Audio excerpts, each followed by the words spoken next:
So ఇక్కడ ఉన్న వాళ్ళంతా కూడా ఇంకా సోన్ప్రయాగ్ విలేజ్కి ఇంకా ప్రెసెంట్ నేనైతే సోన్ప్రయాగ్ నుంచి రీచ్. ఎందుకు అలా చేస్తారో నాకైతే తెలియట్లేదు. ఉత్తరాఖండ్ లో డబల్ రోడ్ హైవే మీద ఇంత ఫైనల్లీ హిమాచల్ ప్రదేశ్ లోపలికైతే ఎంటర్ అయి మోటోల్ 20-50 1.2 లీటర్స్ దీపావళి పండగలాగా మొత్తం దీపాలన్నీ వెలుగుతున్నట్టు. హలో గైస్, ఈ రోజు అయితే నా టూర్ లో డే 15. సో నేనైతే ఈ రోజు సోన్ప్రయాగ్ నుంచి రిషికేష్ నుంచి షిమ్లా అయితే వెళ్ళబోతున్నాను. సో టోటల్ గా 2 days ఉండబోతుంది జర్నీ అయితే. సో నేను ఎలా వెళ్ళబోతున్నాను, ఆ రూట్ మ్యాప్, రూట్ డీటెయిల్స్ మీకు మొత్తం కూడా నేను వీడియోలో డ్రైవ్ చేస్తూ క్లియర్గా అయితే ఎక్స్ప్లెయిన్ చేస్తాను. సో యాక్చువల్గా నేను ఏం జరిగిందంటే కేదార్నాథ్ దగ్గర టోటల్గా 32 kilometers ట్రెక్కింగ్ అయితే నేను 1 dayలోనే కంప్లీట్ చేశాను. సో మార్నింగ్ 7 hours ట్రెక్కింగ్ చేసుకుని తర్వాత దర్శనం అయ్యాక మళ్ళీ రిటర్న్ అయితే ట్రెక్కింగ్ టోటల్గా 5 hours కంప్లీట్ చేశాను. యాక్చువల్గా అంత అర్జెంట్గా ఎందుకు రావాల్సి వచ్చింది, 5 hours నేను ఎందుకు రిటర్న్ ట్రెక్కింగ్ అయితే చేశాను, అంత స్పీడ్గా అంత అర్జెంట్గా ఎందుకు చేయాల్సి వచ్చింది, అలాగే అసలు అక్కడ ఏం జరిగింది అనే విషయాల మీద అయితే మీకు ఈ వీడియోలో క్లియర్గా అయితే ఎక్స్ప్లెయిన్ చేస్తాను. సో ప్రెసెంట్ నేనైతే సోన్ప్రయాగ్ బైక్ పార్కింగ్ సెంటర్ దగ్గర అయితే ఉన్నాను. సో నాకైతే 1.5 day బైక్ పార్క్ చేసినందుకు 150 rupees అయితే తీసుకున్నారు. 24 hours $100 లెక్క అయితే తీసుకుంటున్నారు. సో పర్వాలేదు ఈ కాస్ట్కి, ఎందుకంటే బైక్ పార్కింగ్ సెంటర్ అయితే చాలా పెద్దది. సో ఆ మెయింటెనెన్స్కి దీనికి అయితే ఈ కాస్ట్ అయితే పర్వాలేదు. సో ప్రెజెంట్ టైం అయితే ఎర్లీ మార్నింగ్ 6:30 అవుతుంది. ఒక్కసారి ఇక్కడ క్యూ అయితే చూడండి, అసలు మామూలుగా లేదు. క్యూ అయితే ఆల్మోస్ట్ 5 kilometers దాకా ఉంది. సో ఇంకా ముందు కూడా ఒక 2 kilometers ఉంది. నేనైతే వీడియో అయితే షూట్ చేయలేదు. సో ఇక్కడ ఉన్న వాళ్ళంతా కూడా ఇంకా సోన్ప్రయాగ్ విలేజ్కి ఇంకా రీచ్ అవ్వలేదు. సో ఫస్ట్ సోన్ప్రయాగ్ విలేజ్కి ఇంకా రీచ్ అవ్వాలి. సో ఆ తర్వాత ట్యాక్సీ కోసం క్యూలో అయితే నించోవాలి. ఆ తర్వాత గౌరీకుండ్ నుంచి ట్రెక్కింగ్ స్టార్ట్ చేయాలి. సో ఇక్కడ కూడా చూడండి, ట్రావెలర్స్ అలాగే ట్యాక్సీలు అయితే మొత్తం ఇక్కడ ఆపేస్తున్నారు. సో టోటల్గా అయితే చాలా ఎక్కువగా ఉంది ట్రాఫిక్ అయితే మాత్రం కేదార్నాథ్ దగ్గర. సో ప్రెసెంట్ నేనైతే సోన్ప్రయాగ్ నుంచి రిషికేష్ అయితే వెళ్తున్నాను, 204 kilometers డిస్టెన్స్. సో రేపైతే రిషికేష్ నుంచి షిమ్లా అయితే వెళ్ళబోతున్నాను, 257 kilometers డిస్టెన్స్. సో ఇక్కడతో ఉత్తరాఖండ్ టూర్ అయితే కంప్లీట్ అయిపోబోతుంది. అండ్ రేపటి నుంచి హిమాచల్ ప్రదేశ్ టూర్ అయితే స్టార్ట్ అవబోతుంది. సో మ్యాక్సిమం నేను ఆఫ్టర్నూన్ 12 కల్లా రీచ్ అయిపోతాను రిషికేష్ అయితే. సో ఆ తర్వాత ఏసీ డార్మేటరీ రూమ్ అయితే 500 rupeesకి తీసుకున్నాను. సో ఆల్రెడీ ఇంతకు ముందు తీసుకున్న రూమే మళ్ళీ తీసుకున్నాను. సో మంచి హోటల్ అది యాక్చువల్గా. ఒకవేళ మీకు దాని గురించి డీటెయిల్స్ కావాలనుకుంటే డిస్క్రిప్షన్లో అయితే పెడతాను.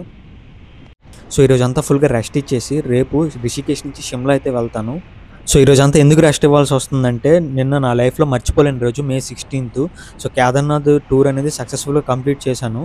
సో నేను ఒక్క రోజులోనే 32 kilometers ట్రెక్కింగ్ అయితే కంప్లీట్ చేశాను. సో నిన్న ట్రెక్కింగ్ ఉదయాన్నే మొదలు పెట్టడం, తర్వాత దర్శనం చేసుకోవడం, మళ్ళీ రిటర్న్ అయితే దిగిపోవడం, సో అంతా కూడా ఒక రోజులోనే కంప్లీట్ అయిపోయింది. సో ఇక్కడ నుంచి రుద్రప్రయాగ్ అయితే ఇంకా 42 kilometers డిస్టెన్స్ ఉంది. సో దానివల్ల ఏంటంటే లెగ్ అయితే బాగా స్ట్రైన్ అయితే అయిపోయింది. సో కేదార్నాథ్ టెంపుల్ దగ్గర నేనైతే నైట్ అంతా స్టే చేద్దాం అనుకున్నాను. బట్ ఏమైందంటే వెదర్ కండిషన్స్ అయితే టోటల్గా చేంజ్ అయిపోయింది నిన్న. సో నేను ఉన్న 3 hours కూడా కంటిన్యూస్గా చినుకులు పడుతూనే ఉన్నాయి. సో పెద్ద వర్షం కాదనుకోండి, బట్ ఏదేమైనా అలాంటి ప్లేస్లో మనకి చినుకులు పడితే కంటిన్యూస్గా చాలా కష్టం. ఎందుకంటే 3 degrees పడిపోయింది టెంపరేచర్ అయితే. సో నేను ఒక్కరోజే 25,000 మంది భక్తులు అయితే దర్శనం అయితే కంప్లీట్ చేసుకున్నారు కేదార్నాథ్ దగ్గర. సో వెదర్ కండిషన్స్ మారిపోవడం వల్ల అక్కడ ఉన్న వాళ్ళు కూడా చెప్తున్నారు, మీరైతే రిటర్న్ వెళ్ళిపోండి, లేదంటే మధ్యలో ఎక్కడైనా టెంట్స్ తీసుకోండి అని. సో అందుకని చెప్పేసి ఇంకెందుకులే అని చెప్పేసి నేనైతే రిటర్న్ ట్రెక్కింగ్ అయితే స్టార్ట్ చేశాను. So almost 5 hours కిందకైతే దిగిపోయాను. సో ఎందుకు అంత స్పీడ్గా వెళ్ళాను అనేది కూడా మీకు అయితే మళ్ళీ క్లియర్గా అయితే ఎక్స్ప్లెయిన్ చేస్తాను. సో దానివల్ల లెగ్ అయితే చాలా ఎక్కువ పైన అయితే వస్తుంది. లెగ్ ఇంజురీ ఏం అవ్వలేదు, బట్ చాలా పైన ఎక్కువగా ఉంది. సో అందుకే ఈరోజు అంతా రిషికేష్లో రెస్ట్ ఇచ్చేసి రేపైతే షిమ్లా అయితే వెళ్దామని డిసైడ్ అయ్యాను. సో ప్రెజెంట్ అయితే Shimla of season, but Shimla నుంచి మనాలి అయితే ఎప్పుడెప్పుడు వెళ్తానని అయితే ఎగ్జైటింగ్ అయితే ఉంది. సో ప్రెజెంట్ నేనైతే రుద్రప్రయాగ్ బైపాస్ రోడ్ దగ్గర అయితే ఉన్నాను.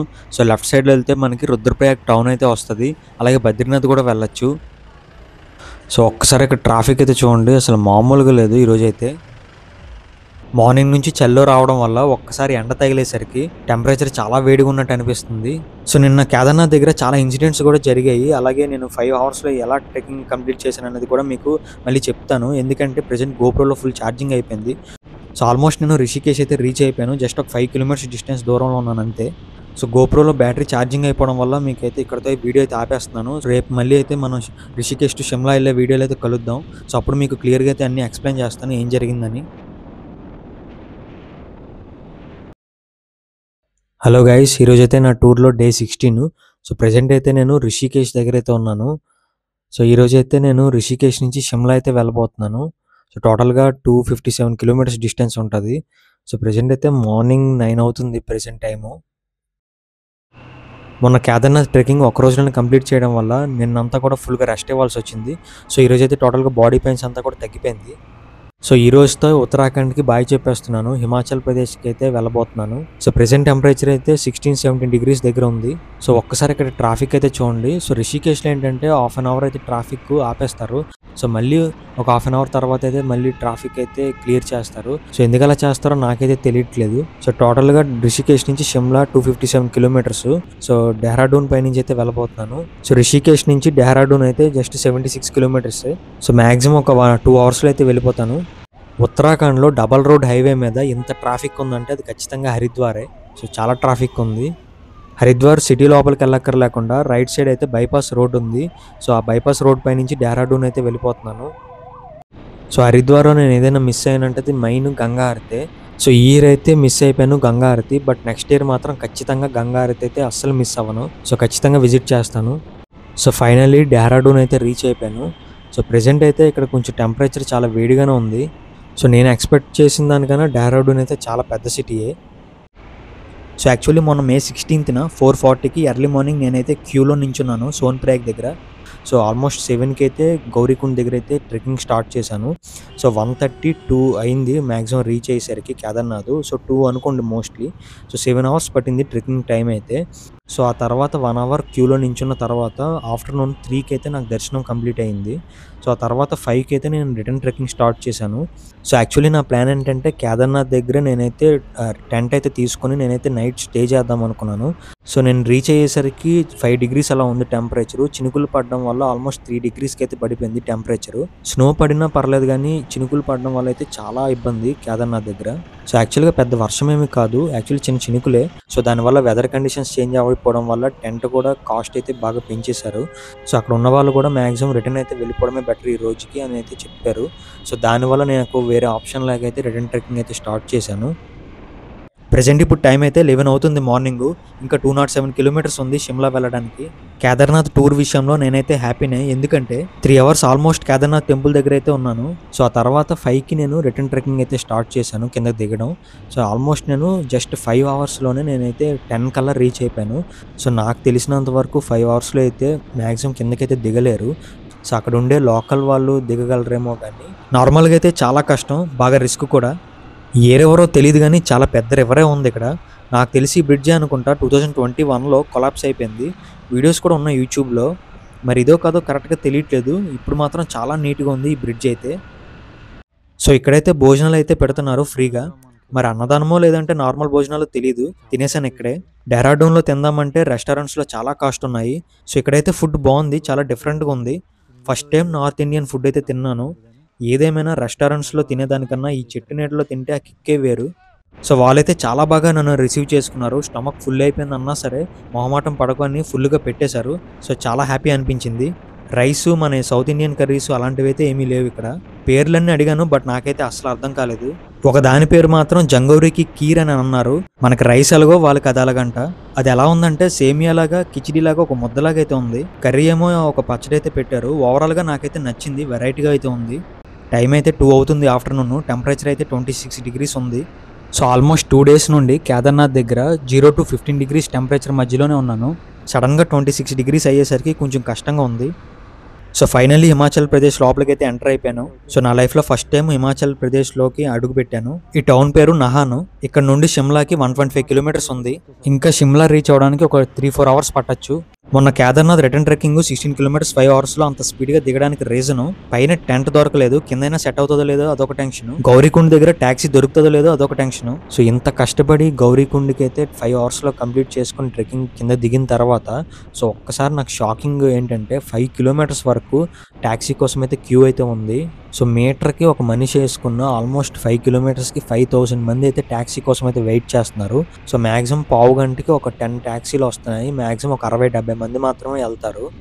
సో నేనైతే ఆల్మోస్ట్ 10కి రీచ్ అయ్యాను గౌరీకుండ్. 12 వరకు వెయిట్ చేశాను, అంటే 2 అవర్స్ వెయిట్ చేశాను. సో 12కి నాకైతే ట్యాక్సీ దొరికింది. సో 12:10కి నేనైతే సోన్ప్రయాగ్ అయితే రీచ్ అయ్యాను. సో టోటల్గా బైక్ పార్కింగ్కి 150 రూపీస్ తీసుకున్నారు. అలాగే క్లాక్ రూమ్ దగ్గర నేనైతే బ్యాగ్ పెట్టినందుకు లగేజ్ 50 రూపీస్ తీసుకున్నారు నిన్న 20 అవర్స్ పెట్టినందుకు. సో టోటల్గా ఇవే అనమాట నాకైతే పడింది కేదార్నాథ్ దగ్గర. అండ్ డార్మెటరీ రూమ్కి 2 డేస్కి 300, 600 పడింది. సో ఎవరైతే సోన్ప్రయాగ్ దగ్గర డార్మెటరీ రూమ్స్ తీసుకోవాలనుకుంటారో సో వాళ్ళైతే ముందుగా చెక్ చేసుకోవడం ఒకసారి అయితే బెటరు. ఎందుకంటే కొన్ని డార్మెటరీ రూమ్స్కి సో ఛార్జింగ్ పోర్ట్స్ కానీ లేదంటే మినిమం బాత్రూమ్ కూడా ఉండవు కొన్ని డార్మెటరీ రూమ్స్కి. సో అందుకే ముందుగా చెక్ చేసుకోవడం బెటరు. సో ఒకవేళ మీరు గ్రూప్గా వెళ్తే బెటర్, సింగిల్ రూమ్ తీసుకోవడం బెటర్ ఆప్షను. సో ప్రెజెంట్ అయితే నేను లోహంజీ అనే ఒక టౌన్కి అయితే రీచ్ అయ్యాను హిమాచల్ ప్రదేశ్లో. సో ఇక్కడ నుంచి ఇంకా 53 కిలోమీటర్స్ డిస్టెన్స్ ఉంది షిమ్లా అయితే. సో ప్రాబ్లం ఏమైందంటే bike already engine oil last change చేసి 3500 కిలోమీటర్స్ అయితే తిరిగేసింది. సో అందుకే నేనైతే ఇంజిన్ ఆయిల్ చేంజ్ చేద్దామని అయితే డిసైడ్ అయ్యాను.